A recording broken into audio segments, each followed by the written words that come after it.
Assalamualaikum warahmatullahi wabarakatuh. Perkenalkan, nama saya Bella Rizka dari jurusan Teknik Sipil Universitas Sultan Ageng Tirtayasa. Saya mengambil mata kuliah Kimia Dasar. Di sini saya akan menjelaskan sedikit mengenai reaksi reduksi oksidasi atau biasa disebut dengan reaksi redoks. Yang pertama, kita harus mengenal dulu bilangan oksidasi. Bilangan oksidasi atau biasa disebut dengan biloks adalah muatan relatif atom dibanding atom lain dalam molekul atau ion, atau banyaknya suatu elektron yang dilepas atau diterima pada pembentukan di dalam molekul, ion, atau senyawa. Atom yang melepas elektron akan bertanda positif, sedangkan atom yang menerima elektron akan bertanda negatif.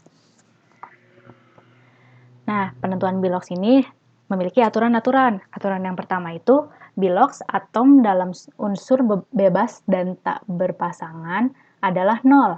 Contohnya pada elemen poliatomik H2, O2, O3, dan P4. Yang kedua, bilangan oksidasi pada ion sederhana atau monoatomik sama dengan muatan pada ion. Yang ketiga, jumlah biloks dari semua atom dalam suatu senyawa adalah 0. Contohnya pada senyawa H2SO4. Maka biloks dari unsur-unsur yang di dalam senyawa ini jika dijumlahkan harus sama dengan 0. Yang keempat, dalam ion poliatomik, jumlah biloks atau penyusunnya sama dengan muatan pada ion. Contohnya pada oksalat. Di sini C2O4 2-, di mana oksalat ini memiliki muatan ion sebesar -2, sehingga jumlah bilangan oksidasinya sebesar -2. Yang kelima, dalam senyawa, fluor memiliki bilangan oksidasi -1, jadi dia selalu memiliki biloks -1. Yang keenam, dalam senyawa, hidrogen memiliki bilangan oksidasi sebesar +1. Contohnya HCl. H di sini memiliki biloks sebesar +1. Tapi ada pengecualian. Pada hidrida, bilangan oksidasi H sama dengan -1. Apa sih hidrida? Hidrida adalah atom H yang berikatan dengan logam. Contohnya pada NaH dan CaH2. Jadi H di sini dan di sini memiliki biloks -1. Yang ketujuh, dalam senyawa, oksigen memiliki bilangan oksidasi -2. Contohnya pada H2O, bilangan oksidasi atom O sama dengan -2. Tapi ada pengecualian juga, di mana peroksida atau O2 2- memiliki bilangan oksidasi sama dengan -1. Contohnya biloks O pada H2O2. Yang kedua, superoksida atau O2-, bilangan oksidasinya itu -setengah. Contohnya biloks O pada KO2 dan RbO2, di mana biloks O di sini -setengah. Selanjutnya, oksifluorida. Bilangan oksidasi O sama dengan +2. Contohnya bilangan oksidasi O pada OF2. Aturan selanjutnya, bilangan oksidasi unsur logam dalam senyawa. Yang pertama, unsur-unsur golongan 1A atau alkali, di mana Li, Na, K, Rb, Cs, dan Fr memiliki bilangan oksidasi +1. Lalu selanjutnya, unsur-unsur golongan 2A atau alkali tanah memiliki bilangan oksidasi +2, di mana anggota-anggotanya itu Be, Mg, Ca, Sr, Ba, dan Ra. Serta logam lainnya, seperti Ag yang memiliki biloks +1, Zn memiliki biloks +2, Al dan Sc memiliki biloks +3. Selanjutnya, bilangan oksidasi halogen, khususnya Cl, Br, dan I, dalam senyawa umumnya -1. Contoh, FeCl3 memiliki Cl di sini memiliki biloks sebesar -1, kecuali pada interhalogen. Contohnya, IF5, biloks I di sini memiliki biloks +5, dan oksihalogen, HCl, contohnya HClO4, biloks Cl di sini +7. Nah, ini contoh menentukan bilangan oksidasi unsur pada suatu senyawa. Contoh pertama, HClO3.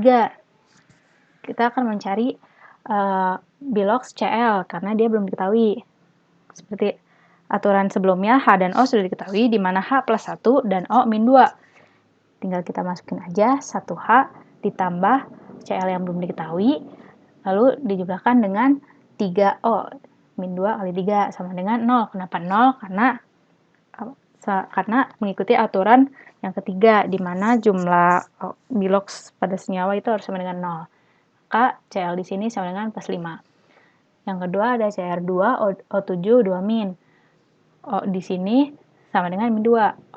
O sama dengan min 2. Maka CR di sini ditemui CR di sini didapatkan sama dengan plus 6. Selanjutnya masuk ke reaksi redoks. Reaksi redoks adalah reaksi kimia yang menyebabkan adanya perubahan bilangan oksidasi pada suatu unsur maupun molekul. Selain ditandai dengan perubahan bilangan oksidasi, reaksi ini juga ditandai dengan penambahan atau pengurangan oksigen dalam suatu molekul. Reaksi redoks terjadi akibat adanya reaksi reduksi dan oksidasi. Apa sih tadi reaksi oksidasi dan reduksi? Nah, ini dia penjelasannya. Reaksi oksidasi merupakan pengikatan oksigen atau pelepasan hidrogen, sedangkan reduksi pelepasan oksigen atau pengikatan hidrogen. Nah, oksidasi juga merupakan pelepasan elektron, sedangkan reduksi penangkapan elektron. Pada saat oksidasi, biloks naik, sedangkan pada saat reduksi, bilangan oksidasi turun. Zat yang mengalami oksidasi disebut dengan reduktor atau preduksi, sedangkan zat yang mengalami reduksi adalah disebut oksidator atau pengoksidasi. Penggolongan reaksi berdasarkan biloks. Yang pertama ada reaksi bukan redoks. Reaksi bukan redoks. Pada reaksi ini, biloks setiap unsur dalam reaksi tidak berubah, jadi tetap saat direaksikan dan hasil reaksi, biloks setiap unsurnya itu sama. Seperti ini, Ca plus 2, di sini juga plus 2.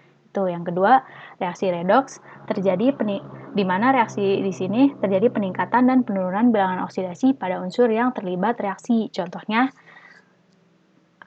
Fe yang direaksikan dengan H2SO4 menghasilkan FeSO4 dan H2. Fe di sini yang tadinya bilangan oksidasinya 0 menghasilkan FeSO4 dan bilangan oksidasi Fe di sini menjadi plus 2, maka dia mengalami kenaikan oksidasi atau reaksi oksidasi. Kenaikan biloks, maaf.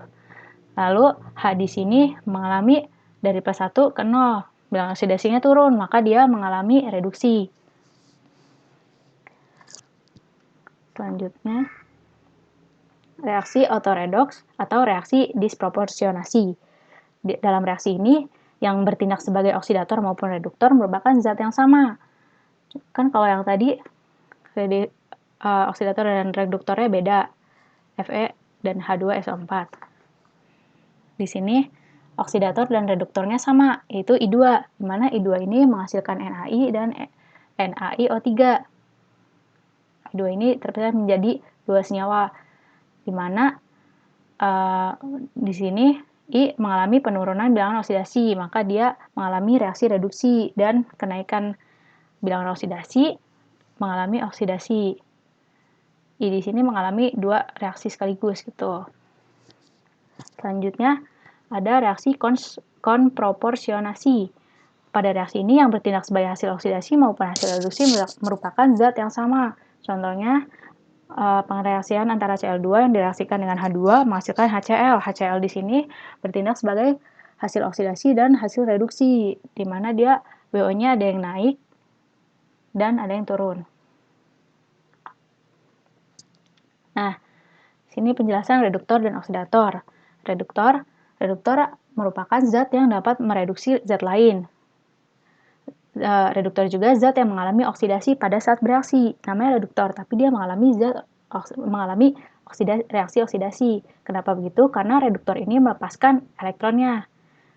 Jadi dia mengalami oksidasi seperti penjelasan sebelumnya. Nah, yang kedua ada oksidator. Oksidator adalah zat yang dapat mengoksidasi zat lain. Oksidator juga zat yang mengalami reduksi pada saat bereaksi. Jadi kebalikan dengan namanya. Di sini oksidator mengalami reduksi. Kenapa mengalami reduksi? Karena oksidator menangkap elektron dari senyawa lain. Di sini ada contoh soal. Pernyataan yang benar mengenai reaksi redoks berikut adalah di mana 2HNO3 direaksikan dengan 3Cu2O menghasilkan 6Cu NO3 2 kali ditambah 2NO dan H2O. Di sini pilihannya. Langkah pertama adalah kita harus menentukan unsur mana yang mengalami perubahan biloks. Biasanya unsur tersebut tidak ada di aturan penentuan bilangan oksidasi. Nah, H dan O ada, maka unsur yang tidak ada adalah unsur yang mengalami perubahan, yaitu Cu dan N. Di sini N tidak mungkin menjadi NO3 karena sama-sama NO3. Jadi dia tidak mengalami perubahan oksidasi. Perubahan bilox, maaf. Maka menjadi nih. Dan di sini Cu ini. Maka selanjutnya kita cari bilox unsur-unsur tersebut, di mana H sudah diketahui sebesar plus 1, O3, O sebesar O2, sebesar min 2. Maka N, karena ini senyawa, harus sama dengan 0, maka N sama dengan plus 5. Plus 5. Sini O sama dengan min 2. Maka Cu2 sama dengan, maka Cu-nya sama dengan plus 1. Sini 6. NO3 di sini merupakan ion nitrat yang memiliki bilangan oksidasi sebesar min 1. Maka Cu di sini sebesar plus 2. O di sini min 2 dan N di sini sebesar plus 2. Selanjutnya kita harus tentukan reaksi yang terjadi. Di sini N dari plus 5 biloxnya menjadi plus 2. Maka dia mengalami penurunan bilangan oksidasi. Maka dia mengalami reaksi reduksi. Dan ini plus 1 menjadi plus 2, maka dia mengalami oksidasi karena penurunan bilox. Maka selanjutnya kita tentukan yang mana oksidator reduktor. Ini dia, yang oksidator itu yang mengalami reaksi reduksi. Maka ini oksidator kita singkat aja ya. Lalu reduktor itu yang mengalami oksidasi. Reduktor.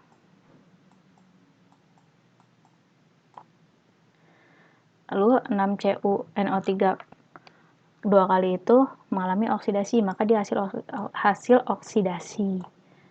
Dan ini hasil reduksi.